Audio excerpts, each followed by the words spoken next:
I'd like to discuss today the works that led me to and helped me understand the French thinker Jacques Lacan. And these works I'm going to discuss in chronological order, so not in necessarily order of importance at all. And I also think that none of them require any prior understanding of Lacan, so that I don't think you need to read the primary source before you read, in this case, the secondary source. And actually, I would argue the contrary, that the secondary source is the way into the primary source. That said, I'm not going to talk about commentaries on Jacques Lacan or just pure explanations of his thought, rather books that build on Lacan's thinking in different ways and try to understand what's at stake in it or develop it in combination with other theorists, things like this. So it's not going to be just, these are the best commentaries to read to understand Lacan. And in fact, you can already have a good understanding of Lacan and I think get a lot out of each of these books. So they both serve as ways to get into Lacan's thinking, and they serve as ways of, when you're already into it, ways of really getting a better sense of what he's doing in a specific area or theoretically on the whole. That said, I'm not going to also talk about works that are just applying Lacan to a certain area, right? So to certain kind of literature, certain kind of film.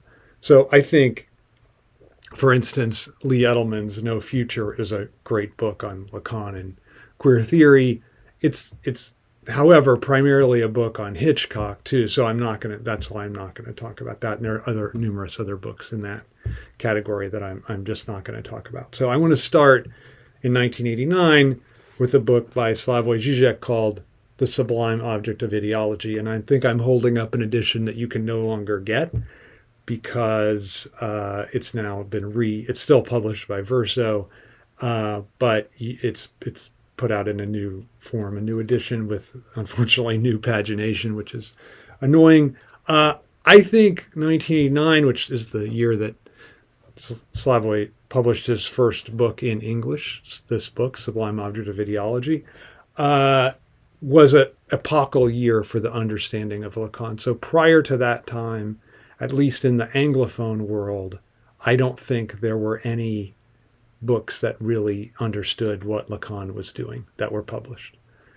They might have gotten close, but they didn't really get the full project. And I think Žižek did. And so that's why 89 marks a really important year. And the next book I'm going to talk about is also by him, called Looking Arai. And Looking Arai, the subtitle is An Introduction to Jacques Lacan Through Popular Culture. So Looking Arai is a more introductory text, as the title suggests, than The Sublime Object of Ideology. Sublime Object of Ideology is the first place that Žižek tries to bring together Lacan, Hegel, and Marx and show how they definitely have a shared project, especially Hegel and Lacan. And he was the first one to really make that claim. And now I think to a lot of people that seems obvious, but it didn't seem obvious prior to 1989 when he was saying that. So that's, I think, again, bespeaks the worth of this book, The Sublime Object of Ideology. And then Looking Awry, he has a lot of examples from popular culture, some Hitchcock. He talks about porn. He talks about Stephen King. He talks about Kafka. So it's pretty easy. And I've taught both of these books. I just taught Sublime Object of Ideology last semester, but I've taught Looking Awry a couple of times. And there are parts that are hard for sure, but it's approachable. And that's one thing that all of these books that I'm going to talk about share. Although the next book that I talk about is probably the least approachable. Although, again, I have taught this twice to undergraduates, once last semester. It's called Read My Desire by Joan Kopchak. Again, this edition is no longer available. It, for some reason, went out of print, published by MIT, and now Verso picked it up. It's written in 1994. And unlike, so Slavoj Žižek is Slovenian, Joan Kopček is American, and this book, Read My Desire, it really shaped the way in which, so it begins with a critique of the way the concept of the gaze has been mobilized. And then it moves at the end, in the final chapter called Sex and the Euthanasia of Reason, to a critique of Judith Butler's gender theory, and through an explanation of Lacan's formulas of sexuation. And it's incredible. So it's a book that was so penetrating and so insightful that certain figures that were targeted by it for critique simply didn't respond, because what Joan said was so convincing, and they just couldn't find any way to respond. So it was also ignored by most people, by cinema studies particularly, because the first chapter is the chapter called The Orthopsychic Subject, is a critique, as I said, of the way the gaze was understood in cinema studies, and that didn't get internalized. So I think, unfortunately, so Joan Kopček's only written 3 books, and Slavoj Žižek has written over 50. So he has a lot more notoriety than she does.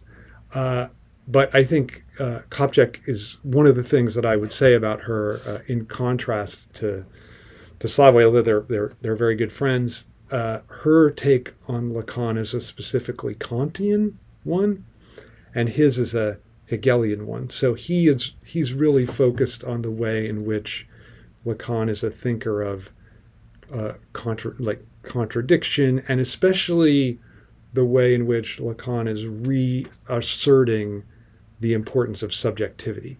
And that's one thing that was missed in the reception of Lacan, especially in the Anglophone world, but around the world really, up until Slavoj's emergence, when he connects Lacan to Hegel. So that was really important. And then Kopček, I think, is trying to connect, again, Lacan to the philosophical tradition, but this time to Immanuel Kant. And it's done in an incredible, just done incredibly. So that's a really important book. The next book I'm going to talk about calls itself an introduction. So it's by Bruce Fink, and it's the second introductory kind of book that Bruce wrote, and he wrote this in 1997. So after both Slavoj and Joan had already written their books.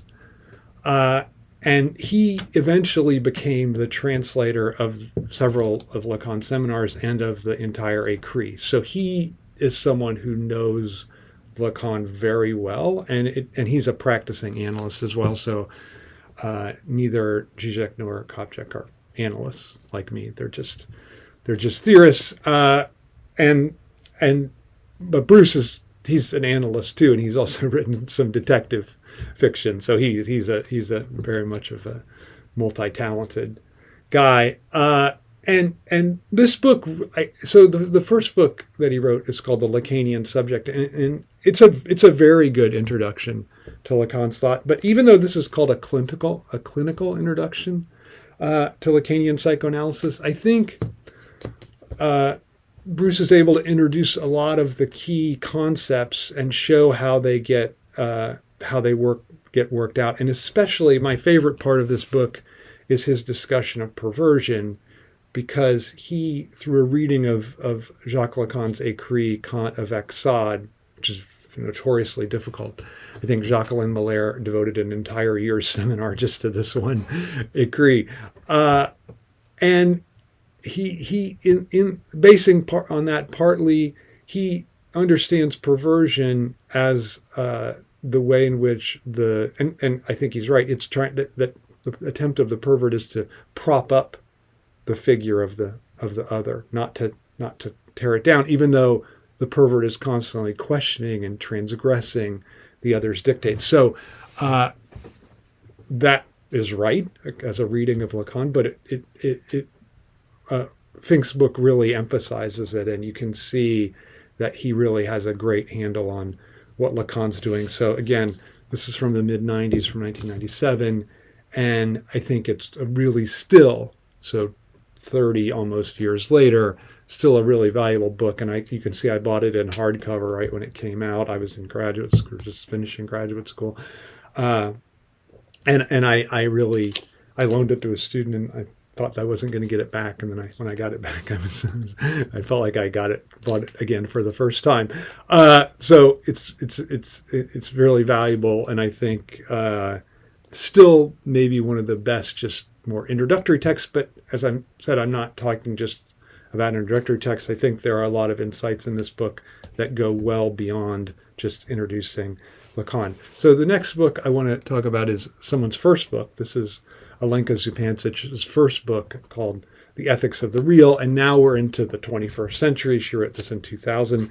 She was a student of Slavoj, as most people know. And so most people feel, I think this is fair to say, most people feel ashamed of their first book. So even Slavoj has not allowed his first books that were written in Slovene to be translated into English. She doesn't want that to happen. But this is Alenka's first book, and there's nothing to be ashamed of about this book. So I've tried to buy up all copies of my first book and destroy them. So it's a common, I think, feeling about a first book. But I don't know what Alenka's feeling is about this book, but she should still feel pretty good about it, because what it does, I'll tell you a couple of things that it does. So it provides a really good linkage of Lacan's notion of ethics as developed in Seminar 7, but also as goes on throughout his thought. So Seminar 7 is called The Ethics of Psychoanalysis, so it's the seminar most devoted to ethics. And she links it to Kantian ethics. And Lacan himself actually distinguishes his ethics from Kant's. And she says, well, wait a minute, there's actually more linkage than there is distinction. And does it in a really convincing way, has a great discussion of why Kant can't believe in diabolical evil because it's too close to the ethical act. It's a great point. And then the other thing that she does here, and this is related to the way that she sees this ethic going on through Lacan's later work, which he never comes back to any of the formulations from the Ethics of Psychoanalysis. So a lot of people think, oh, it's a one-off. He works out this ethic, then he abandons it.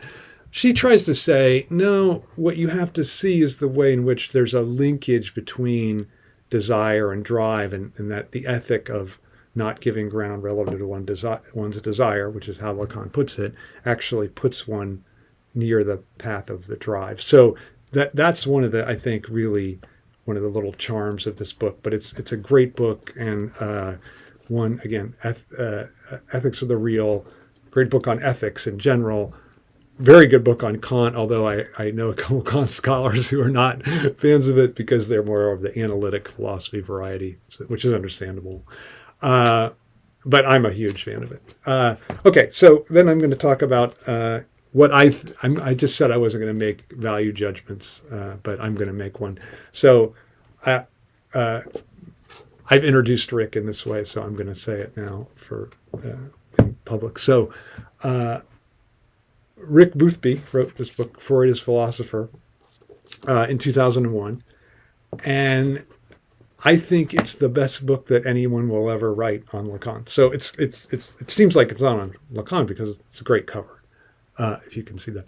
It's called Freud as Philosopher, but then it's called Metapsychology after Lacan. And so after an early discussion of phenomenology in the first, 100 pages of the book, he goes into really, if you want to understand the role that Das Ding plays in Lacan's thought and how so it appears first, this is a seminar I just mentioned in Seminar 7, The Ethics of Psychoanalysis, and then it more or less disappears.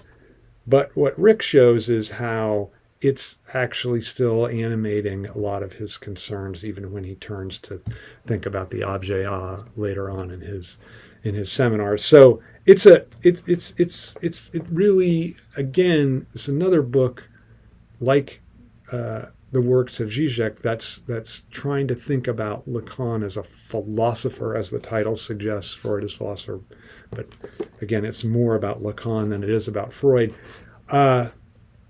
And I think what he is so amazing is that he one of the things that I really like about it is a very conversational style in the book, and so it's very accessible, easy to pick up, I think. And he imagines an opponent with whom he's having this, who's making all these arguments like, oh, you're saying this, but what about blah blah blah, and it really is a really effective strategy, and I think he does it in all of his books. He certainly does it.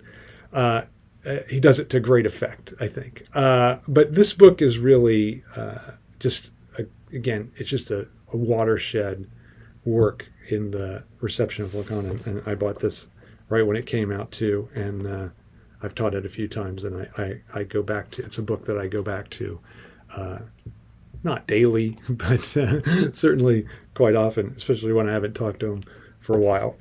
Okay, so now we're going progressively. We take a little jump in time to 2008.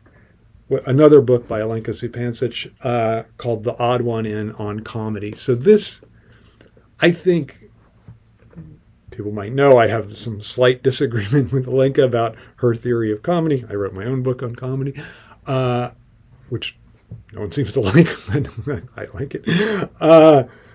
But I think this is a great theory of comedy, so that I'll say that. But it also, I think the reason why I'm including it, so The Odd One In, is that it, and again, she's sort of playing this odd one out, but this is the odd one in.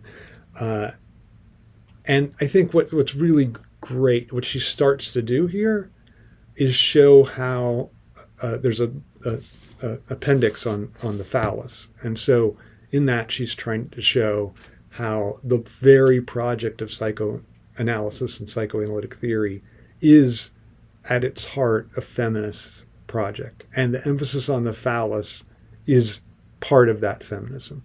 So I know certain psychoanalytic feminists that won't go that far, but Alenka goes that far. So she really, it's a work that really captures the feminism inherent in psychoanalysis. I think the other thing that it does, and this is tied to her theory of comedy, which is that comedy embodies the universe. It shows the universal being embodied. So, in other words, it brings authority crashing down and shows this material, particular basis of authority. And I think it's really great, and it shows the inherent radicality of the psychoanalytic project. So it's I think in a way. She wrote a later book called What is Sex that I'm not going to talk about, which is also really good. But I think in a way, what she's doing here is showing the radical, politically radical nature of the psychoanalytic project. So I think that's a pretty great work. Again, it's from 2008, and then in 2010, my really good friend Molly Rothenberg wrote this incredible book based on Lacan, and this is even more about the political project and how we engage in political activity from a psychoanalytic perspective. It's called The Excessive Subject, and I remember when I first got my copy of it, I wrote Molly an email and I just said, excessively good. That's all I wrote. I just said excessively good. And and what her claim is, and this has really influenced me, I think, and influenced a lot of people. Molly's very humble, so she would never, I don't think she just admits to the greatness of her own book, but I think it really is a kind of a shattering achievement. And what she does is she sees the way in which, first of all, she sees that fantasy has this radical edge to it that is crucial for political change, right? So that's number one. And then the other thing is that she sees the way in which our psychic excesses are the things that also propel political change. These are related points, but it's really, and then she goes through different thinkers and sees the way in which they either get that or they don't get that. So she talks about Ernesto Laclau, she talks about Judith Butler, and she's framing this this political project in relation to how these thinkers relate to this, what she calls the excessive subject, which is the subject that she sees emerging in psychoanalysis and specifically in Lacan. So I want to talk next about a book that's just, so all the books that I've talked about so far are written in English first. So even the non-English, non-Americans have wrote their books in English. So Alenka Zupancic and Slavoj Žižek are Slovene, but they wrote their books in English.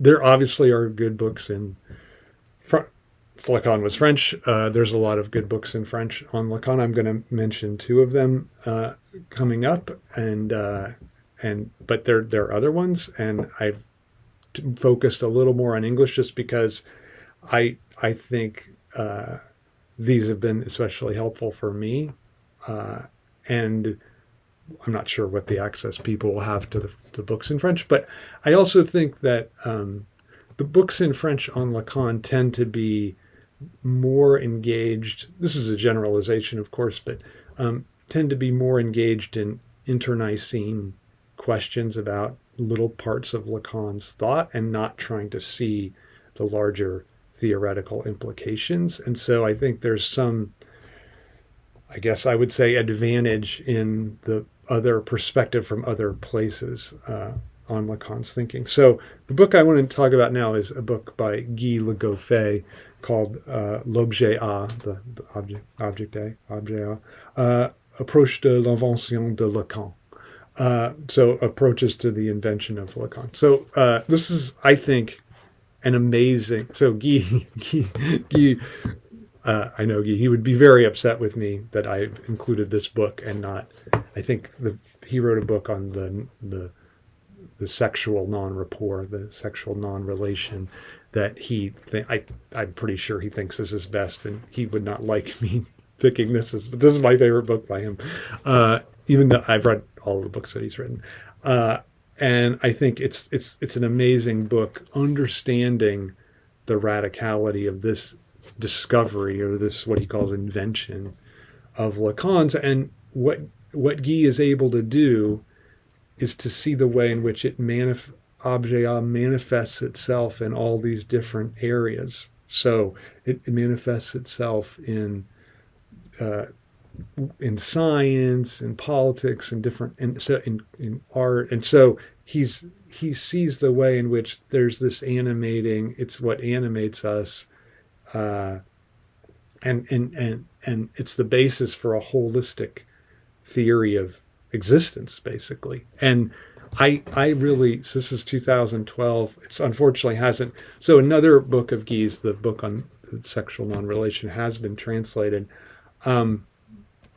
But this book has not, and if someone wants to translate it, they should, because it's really good, and I think it would really be beneficial if someone did that.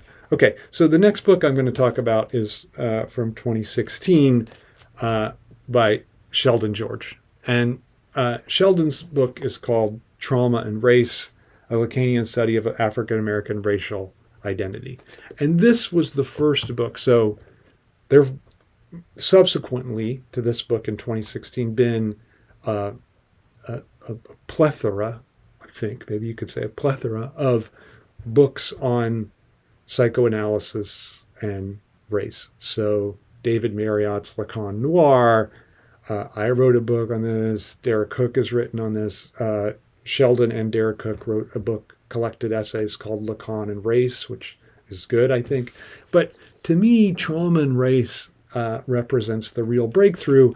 And what it does is that it's the first book, and it's going to be hard because now this has become, it's 9 years later, this has become the doxa, I think, that, oh, of course this is true. But what Sheldon talks about is the role of enjoyment in racism. And he really dives into that, and at one point through a really great turn to Toni Morrison's novel Beloved.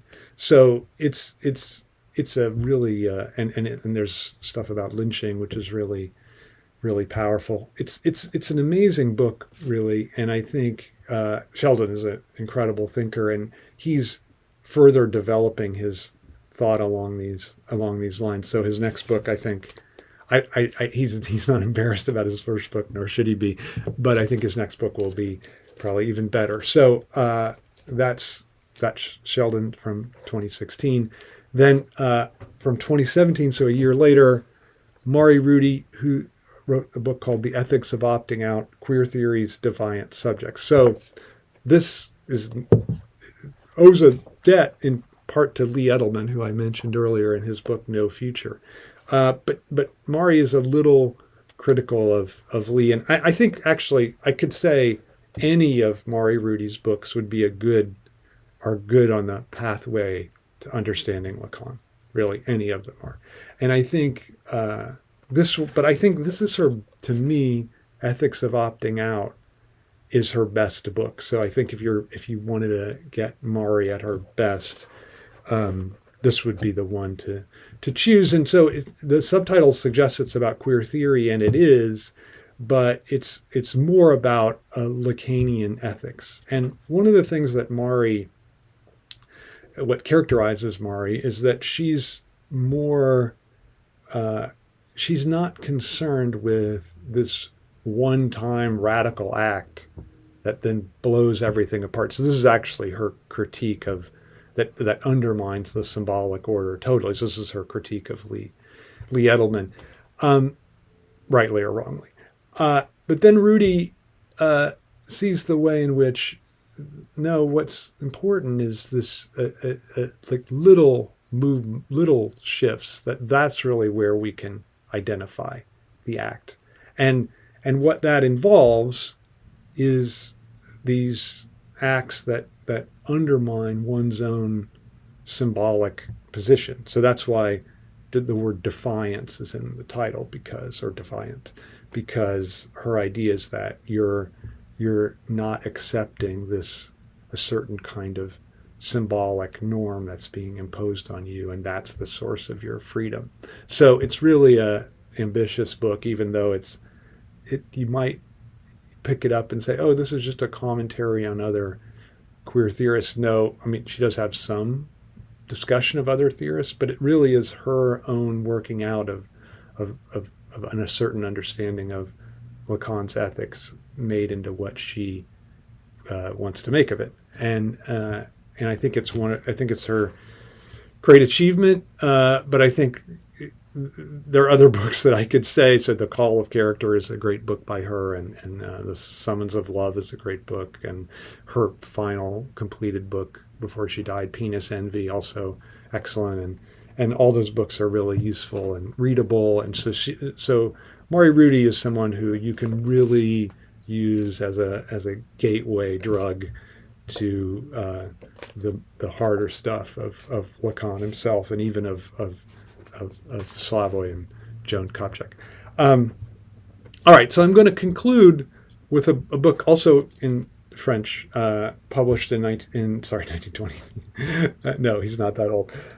In 2020, by Juan Pablo Luchelli, called Introduction à l'objet de Lacan, and it's now translated. So this is obviously in French. It's now translated into English just last week, maybe, or certainly this August 1st, I think, by Routledge, and it's called something like Lacan's Objet or something like that. And it's a really good book. I think it has a different take from Guy Le Goffet, but it also understands the significance of objet as Lacan called it.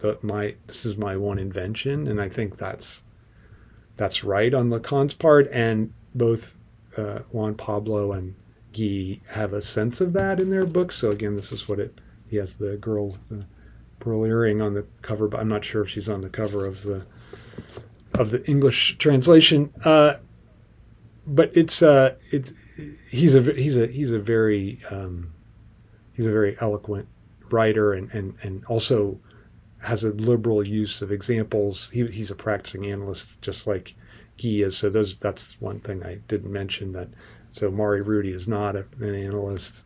Both Guy and Juan Pablo are practicing analysts. So that I think Molly Rothenberg also a practicing analyst. So that maybe that informs their view. I'm sure it does. And I'm not sure if it informs them for the better. I think in certain cases it does. But I should say that it's a real, one of the things I really like about the way Juan Pablo writes, and this separates him. He's not French originally; he's from Argentina. So that he there's not a kind of piety about Lacan's thought.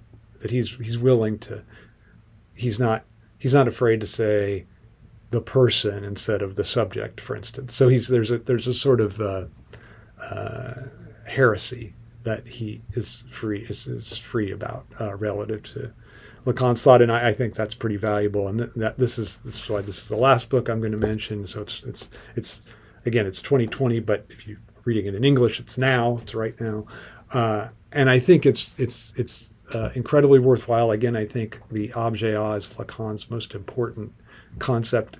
So it's kind of interesting because I've given you two thinkers focused on the objet, that is Juan Pablo Luchelli and Guy Lacan, and then two much more focused on the earlier idea of Das Ding, which emerges before the objet does. That is Rick Boothby, and Mari Rudy, who's also a thing. And so, and what's interesting is that Slavoj Žižek, Alenka Zupancic, and Joan Kopchak bring these things to, they're more coming together in their thought.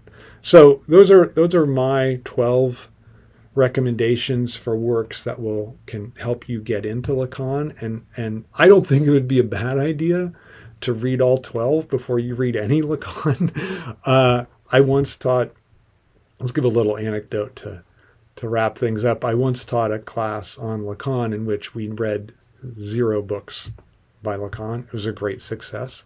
And then I taught a class where all we read were 3 seminars by Lacan. It was called Lacan and the French Thriller. And people signed up and whatever, and then people started to read, and then 3 people in the class, I know who they are, so I don't want to slander the entire class, because 3 people in the class kept up with the reading and were able to read through the works of Lacan, and that's it. And so it was basically, the class was me talking, lecturing, and 3 people understanding what the hell I was talking about, and no one else did. So my advice to getting into Lacan is to get into Lacan first. I don't think you need to read introductory works. I mean, maybe those don't hurt. I think there's some good introductions to Lacan out there. I mean, I wrote one, so I obviously don't think they're totally garbage. But I think that you can do it in this way, that of reading these people that are steeped in Lacan and are trying to use his thinking to open up some other kind of thing, whether it's relationship to Kant, relationship to Hegel, understanding popular culture, developing an ethic, as we've seen a couple of these writers like Mari Rudy and Alenka Zupancic are concerned about ethics. Understanding how scientific inquiry works, like Guy Lacan. So just again, these are 12 of the books that I think have just been so important to me, and that I never abandoned. So I always turn back to them and to teach, or just to thumb through while I'm sitting around at home bored, which of course we're not allowed to be bored today. But that's it, and I hope you have fun digging into the periphery of Lacan.